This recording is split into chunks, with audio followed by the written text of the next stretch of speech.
qui est intéressant dans toutes ces expériences, qui pourraient paraître assez diffuses en fait, il y a quand même un point commun. Le point commun, c'est vraiment ce focus. Et quelque part, qu'est-ce que tu as apporté en fait, cette expérience dans la matière du froid? Ouais. Alors, ce que ça apporte, en un mot, je dirais que c'est un centrage immédiat. Ou plutôt, si tu n'arrives pas avec ce centrage-là, le bain va pas bien se passer. Donc, concrètement, il va pas se passer parce que tu vas rester 15 secondes dedans. Tu vas ressortir tout de suite parce que du coup, tu serais dans un truc de résistance, de genre je vais y aller, genre comme ça, genre en serrant et tout. Et ça fonctionne pas du tout avec le bain glacé. Ça tient pas quoi. Et du coup, ce que je trouve génial, c'est que c'est un peu le truc des contraires, des paradoxes quoi. C'est que tu es obligé pour aller dans un truc qui est cet environnement qui est du coup très stressant en fait. Alors, on pourrait parler de stress positif, eustress ou distress, stress négatif. Mais en tout cas, ça te met a priori dans un état où tu vas te contracter direct. Quand tu rentres dedans, tu as ce truc-là qui te prend au niveau de la respiration et que du coup, tu peux désamorcer. Donc ça, c'est tu passes automatiquement dans un truc qui est le système nerveux sympathique qui du coup est stimulé à donf et qui te met dans cet état de stress. Et du coup, l'idée, c'est de switcher juste par la respiration et de passer dans un état où tu vas réussir à trouver de la détente. Et les 40 premières secondes, justement, tu as ce truc-là qui s'installe où, avec la respiration, tu arrives à passer de cet état-là, sympathique à parasympathique. Et après, en fait, tu es vraiment détendu et tu peux rester plusieurs minutes dans le bain en étant super bien. Tu as un peu un aspect méditatif, quoi. Yes. Et cette approche-là, elle est top. Et je voudrais donner le nom de nos 2 instructeurs qui sont assez ouf. Et je pense que ça joue aussi beaucoup quand tu as comme ça des choses qui te percutent. Le passage de relais, la personne qui te le passe souvent, c'est quand même... Et là, c'est Léandre et Ferdinand, qui sont 2 instructeurs Wim Hof, donc, qui font un travail de ouf. Ouais. Yes. Et toi aussi d'ailleurs aujourd'hui, ça y est, tu t'es lancé un petit peu dans l'expérience. Et alors, t'es pas tout seul, effectivement. Exactement, je sens que ça m'appelle là. Un peu ce truc de voyage du héros là, et prochaine direction c'est ça. Ce serait d'être instructeur Wim Hof et avec ma patte et puis un petit peu tout ce truc là dont on parlait, d'équilibre, ce truc de focus, rester aussi dans un truc créatif avec le jeu. Et voilà quoi. Mêler tout ça. Yes. Pour qu'on parle de ratio, j'aime bien rappeler que aujourd'hui en fait 80% de la communication qui se fait, c'est du corps vers le cerveau et 20% du cerveau vers le corps. Et en fait, bizarrement, on écoute souvent que c'est 20% du cerveau vers le corps, et on n'a pas conscience, ou en tout cas on regarde pas ces 80% là du corps vers la tête.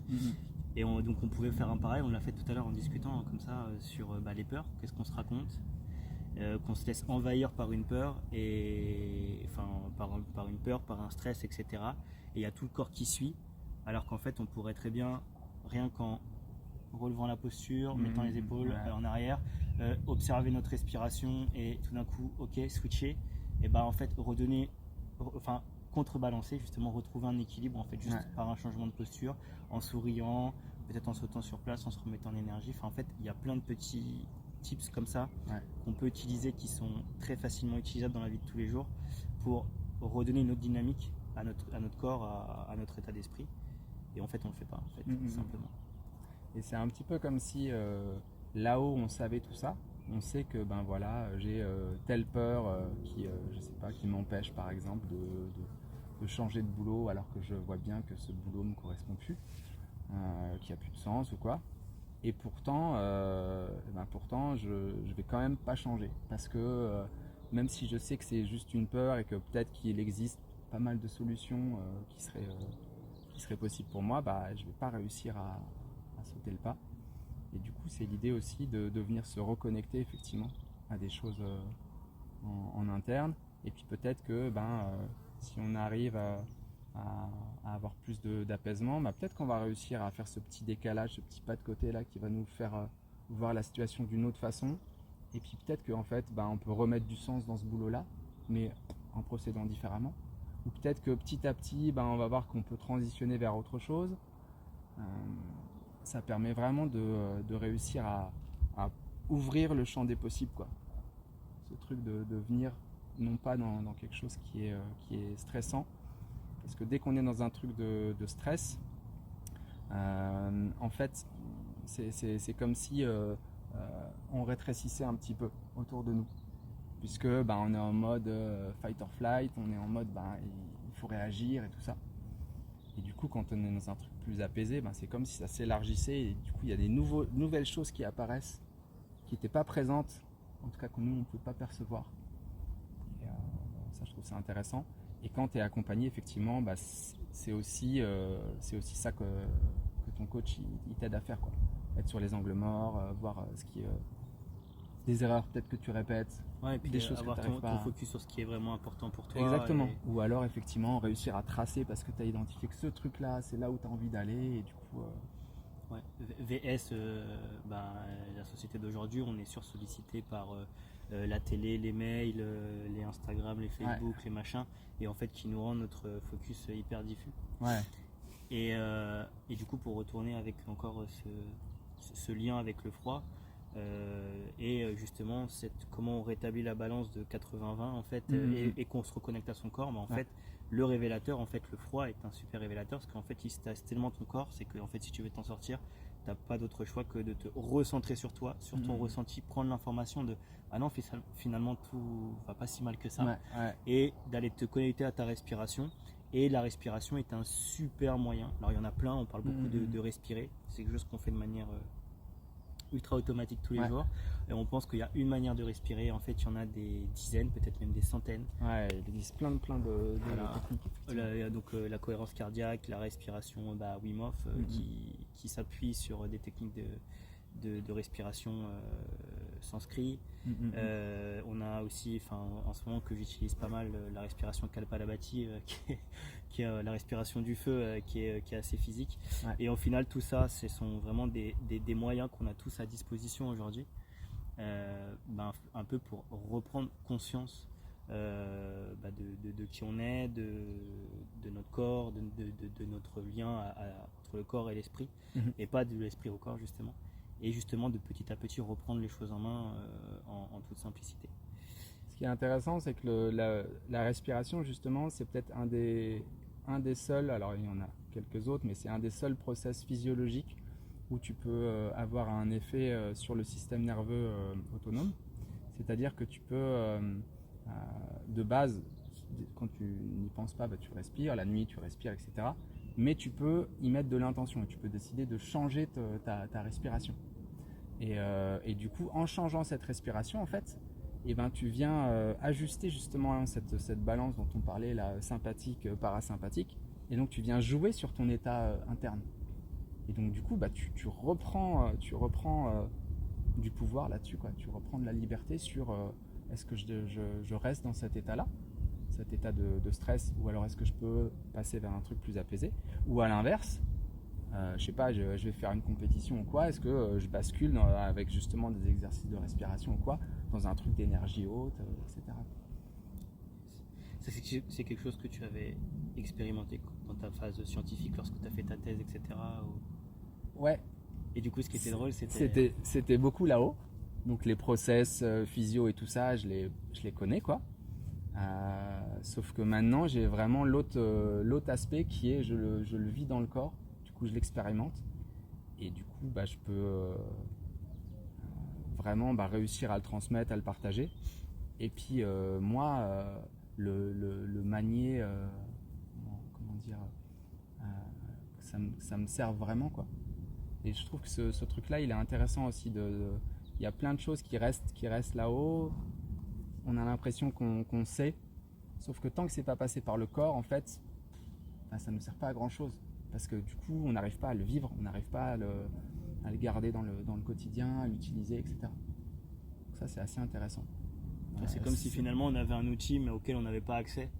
Et du coup, si tu veux monter un meuble avec un tournevis et que le tournevis tu l'as pas, en fait il te sert à rien, quoi. C'est bien beau, tu sais à quoi ça ressemble, mais voilà, tu l'as pas là, donc niqué quoi. C'est un peu le côté obscur du développement personnel où tu peux peut-être lire plein de bouquins, tu peux peut-être regarder plein de vidéos, etc. Tant que tu mets pas ces trucs-là en pratique, tu gardes juste 5%, alors que tu as 100% que tu pourrais vraiment utiliser, quoi. Yes. On parlait d'un petit exercice rapide là sur la respiration. Pourquoi pas le proposer pour que les gens puissent aussi. Carrément. Voilà, je te laisse l'idée. L'idée, ce serait de prendre, c'est un exercice qui va vous prendre peut-être 2 minutes, on pourrait dire. 1 minute où on va faire une respiration qui est vraiment une respiration haute, un petit peu la respiration de genre il y a un stress, il y a un truc qui nous fait peur ou quoi, et c'est alors si on le fait 1 minute, on va trouver ça très long. On peut faire peut-être 30 secondes et après on observe ce que ça fait sur notre corps. Exactement. Okay. Et donc même si on est dans un état calme au départ, de faire ce truc là, ça va nous mettre dans un état un petit peu d'alerte, de tension. C'est un peu, ça nous pousse à l'action, quoi. Ça nous met en stress, quoi. Et puis à l'inverse, une fois qu'on a fait ça, peut-être on peut regarder justement nos battements cardiaques, on peut voir un petit peu ce qui se passe, ou alors voir à l'intérieur comment on se sent. Peut-être qu'on se sent peut-être un peu plus anxieux, peut-être, tu vois.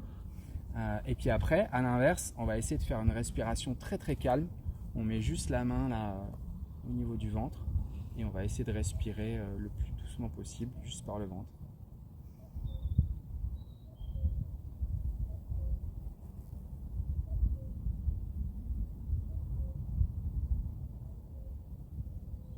Et on va se faire peut-être 5-6 respirations sur 1 minute et on va voir après comment on se sent. Tu vois, même mon débit de parole, il a diminué, il était beaucoup plus posé. Alors, ce qui est drôle, c'est que dans le mastermind, tu es un peu reconnu pour être la force tranquille du groupe. Et donc, du coup, en fait, nous, on te connaît tout le temps hyper calme, hyper posé, dans la réflexion, toujours le mot juste au bon moment, dans l'intensité. Et c'est marrant d'observer justement, t'as vu, je suis plus posé. Mais t'es tout le temps posé, mec. Non, justement. Pareil, j'ai aussi des moments de débordement émotionnel, tous ces trucs-là aussi. Moi, tu le caches bien en tout cas. Moi, t'es pas le. Enfin, si, t'es peut-être expressif, mais effectivement, encore une fois, ce qui se dégage de toi de prime abord, c'est vraiment ce côté hyper force tranquille. Voilà, on est en confiance, quoi. Tu vois, il y a ce côté, on en discutait tout à l'heure, ce côté très chez toi, YOLO, on y go, vas-y, peu importe, on verra. Ouais. Et en même temps, une fois que tu es dans l'action, il y a ce côté de ok, les gars, de toute façon, on va le faire et on va pas juste le faire, on va bien le faire. Ouais. Et ça, c'est un côté hyper rassurant, hyper cool. Et toujours dans ce côté créatif, ce côté on recherche du plaisir du jeu, et pas dans ce côté que je connais peut-être du coup un peu plus de très rigoureux, très dans peut-être passage en force parfois. Ouais. Et c'est intéressant de voir justement cet équilibre, cette autre manière de faire qui est plutôt inspirante pour moi. Donc voilà, cool. Merci pour tout ça. Yes. Bon.